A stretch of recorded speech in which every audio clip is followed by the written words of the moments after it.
So today I wanna show you how to replace the iPhone 12 Pro Max back glass.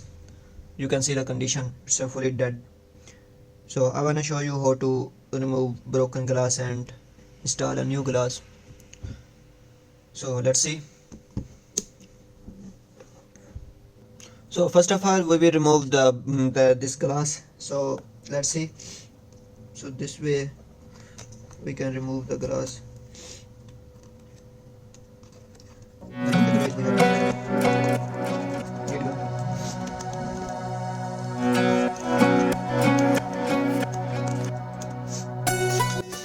I'm gonna use heat gun.